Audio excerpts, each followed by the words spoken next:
Hello welcome back. എന്തുണ്ട് വിശേഷം? എല്ലാവരും ഹാപ്പി അല്ലേ? അപ്പോൾ ഇന്നില്ലേ ഞാനിതാ ഒരു അയറിൻ്റെ പാത്രമില്ലേ, ഇത് ഞാനൊന്ന് മയക്കിയെടുത്ത ഒരു പാത്രമാണ്. അപ്പോൾ ഇത് നല്ല ഉണ്ണിയപ്പത്തിൻ്റെ പാത്രമാണ്. അപ്പോൾ ഇത് നല്ലോണം ക്ലീൻ ആക്കിയിട്ട് കുറച്ചും കൂടി തുറുമ്പില്ലാതെ ക്ലീൻ ആക്കിയിട്ട് എടുത്തത് എങ്ങനെയാണെന്നും പിന്നെ നല്ല അടിപൊളിയായിട്ടുള്ളൊരു സ്വീറ്റ് ഡിഷാണ്. ബോംബെ അഫ്ലത്തൂൺ എന്നാണ് പറയുന്നത്. ഇത് ഭയങ്കര ഇഷ്ടമാണ് എനിക്ക്. അപ്പോൾ അതൊന്ന് ഞാൻ നിങ്ങളോട് ഷെയർ ആക്കാം. അപ്പോൾ എൻ്റെ ചാനൽ ആദ്യമായിട്ട് കാണുന്നവരുണ്ടെങ്കിൽ സബ്സ്ക്രൈബ് ആക്കുക, സപ്പോർട്ടാക്കുക, പിന്നെ ലൈക്ക് ഷെയറും കൂടി ആക്കാനും മറക്കല്ലേ. അപ്പോൾ ഞാൻ നേരെ വ്ളോഗിലോട്ട് പോന്നാൽ ഇപ്പോൾ ഇല്ല, ഞാനിത് ആദ്യം തന്നെ ഇല്ലേ ഒരു 2 ദിവസം മുമ്പ്, ഇതിന് സമയം മാത്രമേ എടുക്കുന്നേ ഉള്ളൂ. പിന്നെ ബാക്കി പണികളൊക്കെ ഈസിയാണ്. ഇതിപ്പോൾ 2 ദിവസം മുമ്പേ കഞ്ഞിവെള്ളം ഇല്ലേ, അതൊന്ന് ഇതിൽ തിളപ്പിച്ചിട്ട് ഞാനിങ്ങനെ വെച്ചിട്ടുണ്ടായിരുന്നു 2 ദിവസക്കാലം. എന്നിട്ടില്ലേ ഒരു ദിവസം മുമ്പ്, ഇത് 3-ാമത്തെ ദിവസമാണ്. അപ്പം ഞാൻ രാത്രി തലേ ദിവസമില്ലേ ഇതിൽ എന്താ പറയുക, ഈ ദാസവള പൂവില്ലേ, അതിൻ്റെ ഇല എടുത്തിട്ട് ഒന്ന് നല്ലോണം മിക്സിയിൽ അരച്ചെടുത്തിട്ട് അതിൽ ഞാനിങ്ങനെ കുതിർത്തിട്ട് വെച്ചതാണ് രാത്രി. വലിയൊരു ബക്കറ്റിൽ ആ വെള്ളം നിറച്ചിങ്ങനെ ഇട്ട് വെച്ചിട്ട് ഇതിനൊന്ന് നല്ലോണം ഒന്ന് കുതിർത്തിട്ട് എടുത്തതാണ്. എന്നിട്ട് പിറ്റേ ദിവസം ഞാൻ എടുത്തിട്ട് ഒന്ന്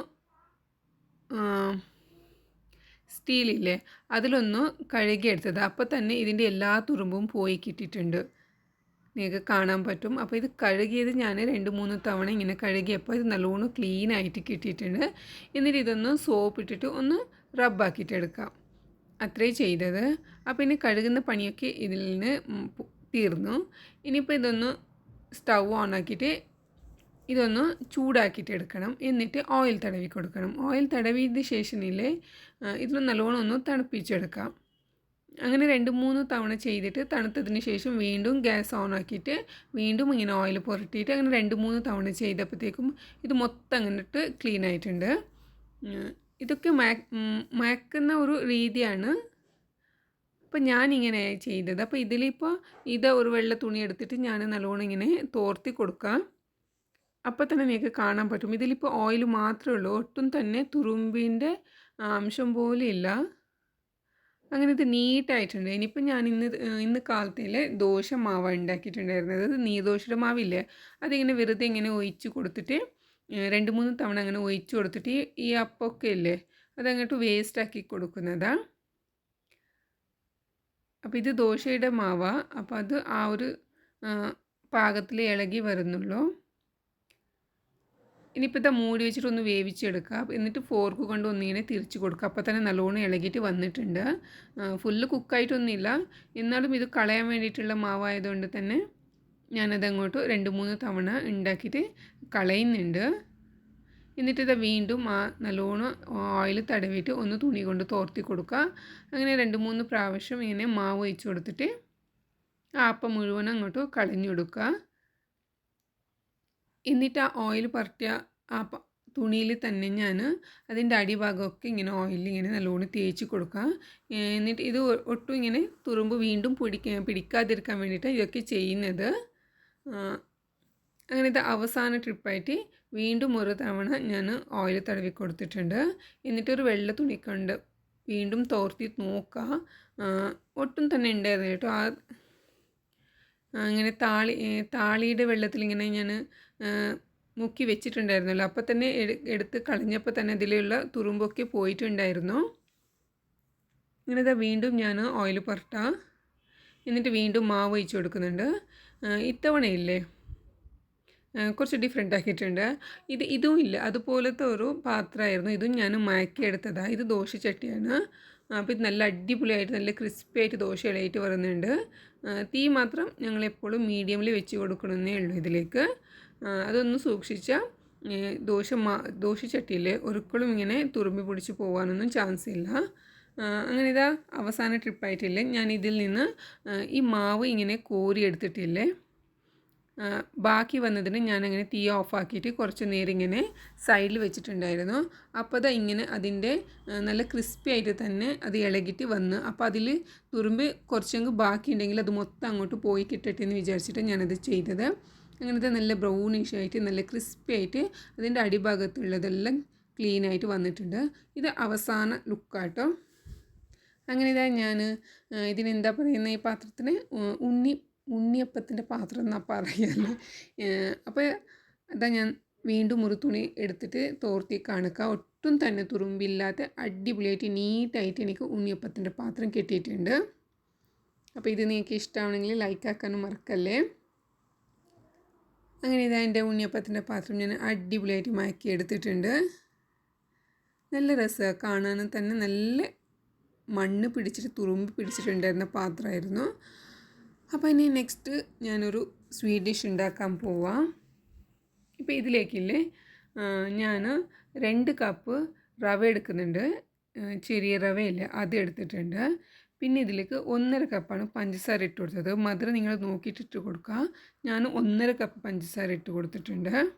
എന്നിട്ട് ഇതിലേക്ക് 2 കപ്പോളം പാൽപ്പൊടിയും കൂടി ഇട്ട് കൊടുക്കുന്നുണ്ട്. എല്ലാം ഇതൊന്ന് അളവ് ചെയ്തിട്ട് ഞാൻ ഒരു പാത്രത്തിലിട്ട് കൊടുത്തിട്ട് സൈഡിൽ വെക്കുക. എന്നിട്ടൊരു പാൻ വെച്ച് കൊടുത്തിട്ടില്ലേ ഇതിലേക്ക് ഞാൻ 2 കപ്പ് പാൽ ഒഴിച്ച് കൊടുക്കുന്നുണ്ട്. ഇത് കോവ ഉണ്ടാക്കാൻ മസ്റ്റാണ് കേട്ടോ ഇതിൽ കോവ ആഡ് ആക്കേണ്ടത്. അപ്പോൾ അത് ഞാൻ റെഡിമെയ്ഡ് ഉണ്ടെങ്കിൽ റെഡിമെയ്ഡ് ഇട്ട് കൊടുക്കുക. ഞാനിപ്പോൾ ഇത് ഉണ്ടാക്കുന്നതാണ്, പ്രിപ്പയർ തന്നെ ഉണ്ടാക്കുന്നതാണ്. അപ്പോൾ പാൽ ഒഴിച്ച് കൊടുത്തിട്ട് ഹൈ ഫ്ലെയിമിൽ തന്നെ വെച്ച് കൊടുക്കുക. എന്നിട്ട് നല്ലോണം തിളപ്പിച്ചിട്ട് വറ്റിച്ചിട്ട് എടുക്കുക. ഇപ്പം ഞാൻ സ്പാച്ചുലയാണ് യൂസ് ആക്കിയിട്ടുള്ളത്. പക്ഷേ ഇതിന് സ്പാച്ചുലല്ല കേട്ടോ. ഇതിന് സ്റ്റീൽ തവിയിൽ തന്നെ ഇങ്ങനെ സൈഡിൽ നിന്നൊക്കെ ഇങ്ങനെ വറ്റിയതിന് എടുത്ത് കളഞ്ഞാൽ അതൊരു കുറുകിയിട്ട് നമുക്ക് കോവായിട്ട് കിട്ടത്തുള്ളൂ. ഇപ്പോൾ സ്പാച്ചിൽ യൂസ് ആക്കണ്ട. ഇപ്പോൾ ഇത് ഏകദേശം 99% വരെ ആയിട്ടുണ്ട്. ഇനി കുറച്ചും കൂടി കുറുകിയിട്ട് ഇതൊന്ന് എടുത്തിട്ട് ഒരു ബൗളിലേക്ക് മാറ്റി കൊടുക്കാം.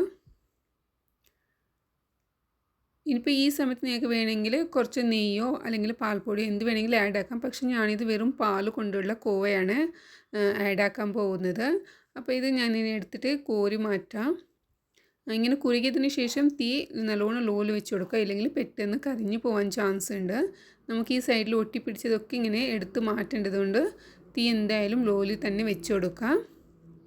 അങ്ങനെ ഇതിപ്പോൾ 2 കപ്പ് പാലിൽ എനിക്കിപ്പോൾ കുറച്ച് മാത്രമേ കിട്ടിയിട്ടുള്ളൂ.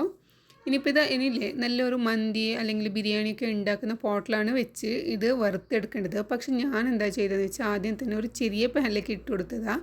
പക്ഷെ ഇത് വറുക്കാൻ നല്ല പാടുണ്ട്. തീ എത്ര ലോല് വെച്ച് കൊടുക്കാൻ പറ്റുന്നോ അത്രയും ലോല് വെച്ച് കൊടുക്കാം. കാരണം പാൽപ്പൊടി ഉള്ളതുകൊണ്ട് പെട്ടെന്ന് കരിഞ്ഞു പോകാൻ ചാൻസ് ഉണ്ട്. അങ്ങനെ ഇത് വലിയ പാത്രത്തിലോട്ട് ഞാൻ മാറ്റി കൊടുത്തിട്ടുണ്ട്. നല്ല ബിരിയാണി പാത്രമില്ലേ അതിലാണ് ഇത് മാറ്റി കൊടുത്തത്. അതുകൊണ്ട് ഞാനിത് കുറേ ആംഗിളിൽ നിങ്ങൾക്ക് എടുത്ത് കാണിക്കുന്നത്. ഇങ്ങനെ ഇത് തീ നല്ലോണം ലോല് വെച്ച് കൊടുത്തിട്ട് വറുത്തെടുക്കണം കേട്ടോ. ഇനിയിപ്പോൾ ഇത് 2 ടേബിൾ സ്പൂണും ഞാൻ പഞ്ചസാര ആഡ് ആക്കിയിട്ട് കൊടുത്തിട്ടുണ്ട്. കാരണം ഇതൊന്നും കാരമലൈസ്ഡ് ആക്കിയിട്ട് എടുക്കുന്നത്. ഇതിലേക്ക് ഞാൻ 1 ടേബിൾ സ്പൂണോളം വെള്ളം ഒഴിച്ച് കൊടുത്തിട്ടുണ്ട്. എന്നിട്ട് കാരമലൈസ്ഡ് ആക്കിയിട്ട് ഈ വറുത്ത് വെച്ച ഈ റവയിലേക്ക് അതൊന്നും ഒഴിച്ച് കൊടുക്കണം. ഇതിൽ വറുക്കുന്ന ആ പരിപാടി മാത്രമല്ല കേട്ടോ. അതിന് തന്നെ ഒരു 20-25 മിനിറ്റ് വരെ സമയം എടുക്കുന്നുണ്ടാവും. ഇനിയിപ്പോൾ ഇതൊന്ന് കാരമലൈസ്ഡ് ആക്കിയിട്ട് അതിലേക്ക് ഇട്ട് കൊടുക്കാം. ഇപ്പോൾ ഏകദേശം ഒരു 95% വരെ വറുത്ത് കഴിഞ്ഞിട്ടുണ്ട്. ഇനിയിപ്പോൾ ഇതിലേക്ക് ഒരു കപ്പ് അല്ല ഒരു 3/4 കപ്പോളം മാത്രം ഞാനിതിലേക്ക് പാൽ ആഡ് ആക്കിയിട്ടുള്ളൂ. പിന്നെ ഇത് സാവകാശം കൊണ്ട് ഉണ്ടാക്കേണ്ടതാണ്.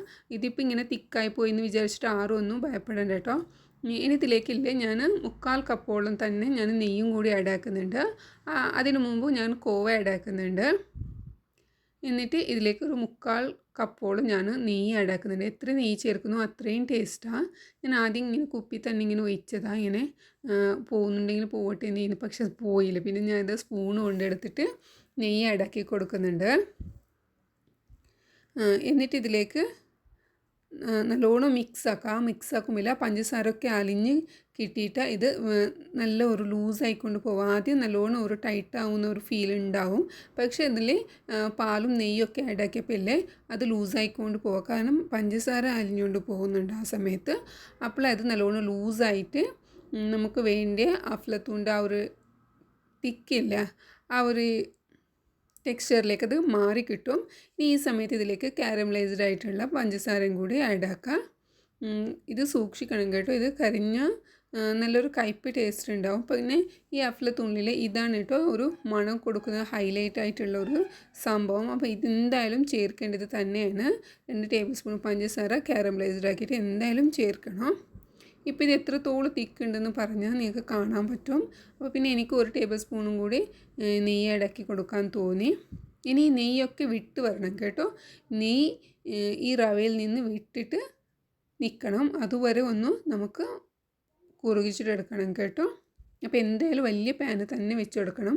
എന്നാലും നമുക്ക് ഈസി ആയിട്ട് ഇത് ഉണ്ടാക്കാൻ പറ്റും. അങ്ങനെ ഇത് നെയ്യൊക്കെ പാനിൽ നിന്ന് വിട്ട് വരുന്നുണ്ട്. നെയ്യൊക്കെ സെപ്പറേറ്റ് ആയിട്ടുണ്ട്. ആ സമയത്ത് ഇതിനൊന്ന് നമുക്ക് അസംബിളാക്കിയിട്ട് എടുക്കാം. ഇനിയിപ്പോൾ ഞാൻ തീ ഓഫാക്കിയിട്ടുണ്ട്. ഞാൻ നിങ്ങൾക്ക് ഇത് കാണിക്കാൻ വേണ്ടിയിട്ട് ഇങ്ങനെ കാട്ടുന്നത്. ഒട്ടും തന്നെ പാത്രത്തിൽ പിടിക്കാതെ നല്ല ഇങ്ങനെ കുറുകിയിട്ട് ഒരു തവി കൊണ്ട് ഇങ്ങനെ ഇളക്കുമ്പോൾ നല്ലോണം ഇളക്കിയിട്ട് വരുന്നുണ്ടല്ലോ. ആ സമയത്ത് തീ ഓഫാക്കിയിട്ട് നമുക്കൊരു അസംബിളാക്കാം. ഞാനിപ്പോൾ ഒരു ഗ്ലാസ് ട്രേ എടുത്തിട്ടുണ്ട്. എന്നിട്ട് ഈ പാത്രം തന്നെ ഇങ്ങനെ ഒഴിച്ചു കൊടുത്തതാണ്. കാരണം പാത്രം നല്ല വലുതുമുണ്ട്, നല്ലോണം ചൂടും ഉണ്ടല്ലോ. ഇതാ പാത്രത്തിൽ ഒട്ടിയിട്ട് ഒന്നും ഇല്ലാതെ നല്ല അടിപൊളിയായിട്ട് ക്ലീനായിട്ട് കിട്ടിയിട്ടുണ്ട്. ഇനിയിപ്പോൾ നക്കി തിന്നാനും പോലും അതിലൊന്നും കിട്ടില്ല. അങ്ങനെ ക്ലീനായിട്ട് വന്നിട്ടുണ്ട്. ഇനിയിപ്പോൾ ഇതൊന്ന് സെറ്റാക്കാം. ഇതിപ്പോൾ ഞാൻ രാത്രിയാണ് ഉണ്ടാക്കിയിട്ടുള്ളത്. ഇനിയിപ്പോൾ എന്തായാലും കാലത്തെ തിന്നുമ്പോൾ നല്ല ടേസ്റ്റ് ഉണ്ടാവുമെന്ന് വിചാരിച്ചിട്ട് ഞാൻ വെച്ചതായിരുന്നു. പക്ഷേ കാലത്ത് എണീച്ച് നോക്കുമ്പോൾ ഇത് ഈ ഷേപ്പിലായിട്ടുണ്ട്. പകുതി കാണാതായി പോയിട്ടുണ്ട് കേട്ടോ. പക്ഷെ നല്ല രസമുണ്ട് കേട്ടോ. ചൂടായാലും തണുപ്പായാലും കഴിക്കാൻ നല്ല ഒരു അടിപൊളി ടേസ്റ്റാണ്. എന്തായാലും ഉണ്ടാക്കി നോക്കണം. കുറച്ച് പാടുണ്ട്. ഞാൻ ഇതിനു മുമ്പ് എൻ്റെ ചാനലിൽ അപ്ലോഡ് ആക്കിയിട്ടുണ്ടെന്ന് എനിക്ക് തോന്നുന്നുണ്ട്. ഇതിപ്പോൾ കട്ടിക്ക് ഉണ്ടെന്നിട്ടേ ഉള്ളൂ. പക്ഷേ ഇത് നല്ല പെട്ടെന്ന് നല്ല സോഫ്റ്റായിട്ട് പേട പോലെ കട്ടായിട്ട് കയ്യിലൊക്കെ ഇങ്ങനെ വരും കേട്ടോ. നല്ല അടിപൊളി ടേസ്റ്റാണ്. എന്തായാലും ഉണ്ടാക്കിയിട്ട് നോക്കുക. എന്നിട്ട് നിങ്ങളുടെ ഫീഡ്ബാക്ക് അറിയിക്കുക. കുറച്ച് പാട് ഇത് വറുത്തെടുക്കാനുള്ള ഒരു സമയം ആ ഒരു 20-25 മിനിറ്റുള്ള സമയം അത്രയേ ഉള്ളൂ. അപ്പോൾ എന്തായാലും ഒന്ന് ട്രൈ ആക്കിയിട്ട് നോക്കുക. നല്ല മധുര ഇഷ്ടപ്പെടുന്നവർ എന്തായാലും ഒന്ന് ഉണ്ടാക്കിയിട്ട് നോക്കുക. എന്നിട്ട് നിങ്ങളുടെ ഫീഡ്ബാക്ക് അറിയിക്കുക. അപ്പോൾ നോക്കിയതിനൊക്കെ താങ്ക് യു സോ മച്ച്. നമുക്ക് നെക്സ്റ്റ് വീഡിയോയിൽ കാണാം. ബൈ.